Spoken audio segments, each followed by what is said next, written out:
YouTube ചാനലുണ്ടല്ലോ ഭയങ്കര ഉത്സാഹത്തോടെ start ചെയ്തതാണ് ഞാൻ. നിങ്ങൾക്കറിയോ, എനിക്ക് ഇപ്പോഴും 16 സബ്സ്ക്രൈബേഴ്സേ ഉള്ളൂ.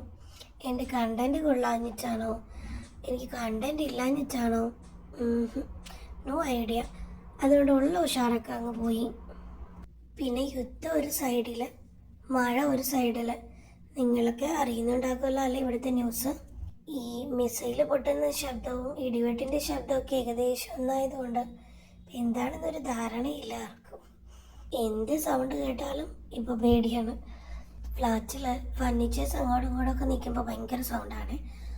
അപ്പോൾ നമുക്ക് നേരത്തെ അതൊന്നും വലിയ ടെൻഷനുള്ള കാര്യമല്ല, നമുക്ക് അറിയാം. പക്ഷെ ഇപ്പോൾ എന്ത് സൗണ്ട് കേട്ടാലും ഒന്ന് കൺഫേം ചെയ്യും എന്താണെന്നുള്ളത്. വിൻഡോ കൂടെ നോക്കരുതെന്നാണ്, കാരണം നമ്മുടെ സേഫ്റ്റി ഓർത്തിട്ട് വിൻഡോയിൽ നോക്കരുത്. വോൾസിൽ, സോളിഡ് വോൾസിൽ ഹൈഡ് ചെയ്യണം എന്നൊക്കെയാണ് എന്ത് സൗണ്ട് കേട്ടാലും. പക്ഷേ ഈ വിൻഡോയിൽ നോക്കി ഒന്ന് കൺഫേം ചെയ്യാതെ ഒരു സമാധാനം വരില്ലെന്ന്. ശരിക്കും പറഞ്ഞാൽ മാനസിക നിലയ്ക്ക് ഒരു വഴിക്കായി. യൂട്യൂബ് തുടങ്ങിയപ്പോൾ കരുതിയത് പുതിയ സ്ഥലങ്ങളൊക്കെ വിസിറ്റ് ചെയ്യണം, അതല്ലെങ്കിൽ പോയ സ്ഥലങ്ങളാണെങ്കിലും വിസിറ്റ് ചെയ്യണം. കാരണം നമ്മൾ ഒരുപാട് വർഷമായതല്ലേ, ഇപ്പോൾ ഓൾമോസ്റ്റ് എല്ലാ സ്ഥലങ്ങളും നമുക്ക് പോയതാണ്, പുതുമയല്ല. പിന്നെ വീഡിയോസും ഫോട്ടോസൊക്കെ പല പ്ലാറ്റ്ഫോമിൽ നമ്മൾ അപ്ലോഡ് ചെയ്തിട്ടുണ്ട്. അപ്പോൾ എല്ലാം പുതിയതിൽ നിന്ന് തുടങ്ങണം, വീഡിയോസ് എടുക്കണം എന്നൊക്കെ വിചാരിച്ചതാണ്. പക്ഷേ എവിടെ നിന്ന് നടക്കുന്നില്ല. പുറത്തേക്ക് പോകും എന്നുണ്ടെങ്കിലും മനസ്സ് സമ്മതിക്കുന്നില്ല.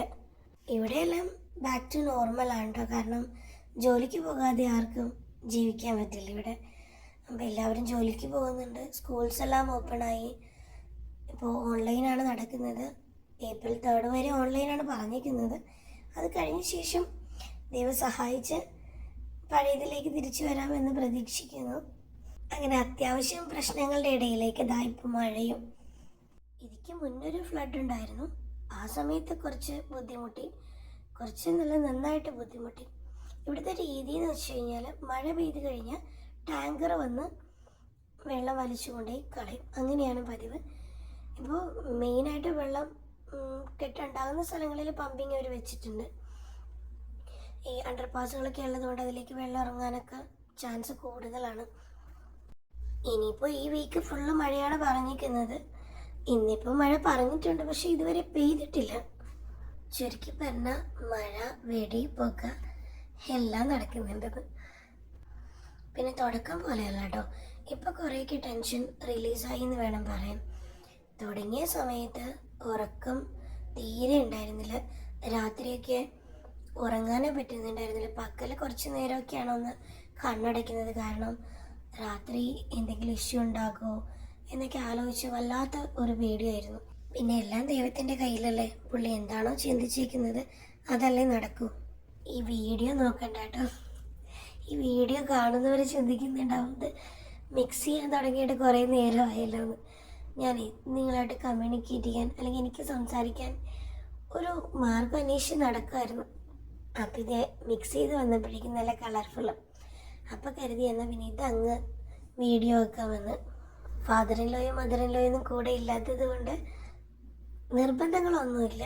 ഫുഡ് ഇത്ര സമയത്ത് വേണം, ഇന്നത് മാത്രമേ കഴിക്കൂ, അങ്ങനത്തെ പ്രശ്നങ്ങളൊന്നുമില്ല. എന്തോ കുക്ക് ചെയ്താലും മക്കൾക്ക് ഹസ്ബൻഡിനും ഓക്കെയാണ് കേട്ടോ. അത് പറഞ്ഞപ്പോഴാണ് ഞാനൊരു കാര്യം ആലോചിച്ചത്. കഴിഞ്ഞ ദിവസം ഞാൻ ഇൻസ്റ്റയിൽ ഒരു വീഡിയോ കണ്ടു. ഒരു ലീഡർ, ഞാൻ പേര് ഓർക്കുന്നില്ല, ഞാൻ 1-2 വീഡിയോ കണ്ടു, ഫോളോ ചെയ്തു. അപ്പോൾ തന്നെ അതിൽ അവർ പറഞ്ഞൊരു കാര്യമുണ്ട്. എല്ലാ പെൺമക്കളും കെട്ടിക്കേറി വരുമ്പോൾ അല്ലെങ്കിൽ കല്യാണം കഴിച്ച് വരുന്ന സമയത്ത് നമ്മൾ ഒരുപാട് ആഗ്രഹങ്ങളായിട്ടാണ് വരുന്നത്. നമ്മളൊരു ചെടി പറിച്ച് നടുമ്പോൾ അതിനു വേണ്ടി എല്ലാ സപ്പോർട്ടും നമ്മൾ കൊടുക്കാറില്ലേ? വെള്ളം ഒഴിച്ചു കൊടുക്കും, ചിലപ്പോൾ അതിനൊരു താങ്ങായിട്ടൊരു കമ്പ് നിർത്തി കൊടുക്കും, തണൽ വേണമെങ്കിൽ ഒരു തണൽ ശരിയാക്കി കൊടുക്കും, ചിലപ്പോൾ അതിന് പ്ലാസ്റ്റിക് ക്യൂറ്റി അല്ലെങ്കിൽ വെള്ളം വീഴാതെ നോക്കണമെങ്കിൽ അങ്ങനെ ചെയ്തു കൊടുക്കും. പക്ഷേ കല്യാണം കഴിച്ചു വരുന്ന പെൺമക്കളുടെ കാര്യത്തിൽ മാത്രം ഈ സപ്പോർട്ട് കിട്ടാറില്ല കേട്ടോ. എല്ലായിടത്തുമല്ല, ചിലയിടത്തെങ്കിലും. അവർ കല്യാണം കഴിഞ്ഞ് വന്നു, ഇനി ഭർത്താവിൻ്റെ വീട്ടിലാണ്, ഇവിടുത്തെ രീതികളുമായി അനുസരിച്ച് പോകണം എന്നതാണ് പലരുടെയും ചിന്ത.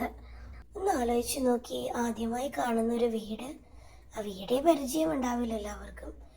ഒന്ന് കുറച്ച് നാളായി പരിചയമുള്ള മുഖങ്ങൾ ഇതിനിടയിലേക്ക് വന്ന് സ്ഥിര താമസം ഉറപ്പിക്കുന്നത് മിനിമം 1-2 മാസമെങ്കിലും വേണ്ടേ നമുക്ക് അവിടെ ഒന്ന് ഇണങ്ങിക്കിട്ടാൻ. നിങ്ങളോടൊക്കെ ഹസ്ബൻഡിൻ്റെ വീട്ടുകാർ വളരെ സ്നേഹത്തോടെയാണോ, അതല്ലെങ്കിൽ അത് ചെയ്യരുത്, ഇത് ചെയ്യരുത്, ഇവിടെ തുടരുത്, ഈ പാത്രം എടുക്കരുത്, അങ്ങനെയൊക്കെ പറഞ്ഞിട്ടുണ്ടോ?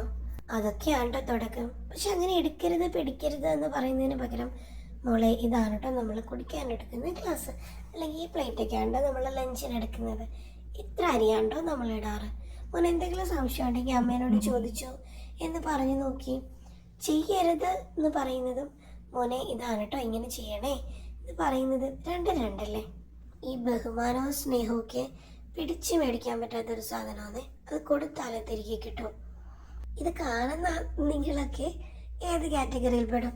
അങ്ങനെ ചെയ്യരുത് എന്ന് പറയുന്ന അമ്മായിയമ്മയാണോ, മോനെ അങ്ങനെ ചെയ്യില്ല കേട്ടോ ഇതാണ് എന്ന് പറയുന്ന അമ്മായിയമ്മയാണോ? അതുപോലെ മരുമക്കളോട് ഇതിൽ ഏത് ടൈപ്പുള്ള അമ്മായിയമ്മയാണ് നിങ്ങൾക്ക് കിട്ടിയത്? ഇതൊന്നും ബാധിക്കാത്ത കുറേ ചേട്ടന്മാരുണ്ട്. ചേട്ടന്മാരോട് പറയാനുള്ളത്, തുടക്കത്തിൽ ഈ ചേട്ടന്മാർക്ക് സംസാരിച്ച് തീർക്കാവുന്ന വിഷയങ്ങളേ ഉള്ളൂ. പക്ഷെ ദൈവം സഹായിച്ച് ഇതുങ്ങളെ മിണ്ടില്ല. പ്രശ്നം കൊടുമ്പിരി കൊള്ളുന്നത് വരെ ഇതുങ്ങളിങ്ങനെ കാഴ്ചക്കാരായിട്ട് നിൽക്കും.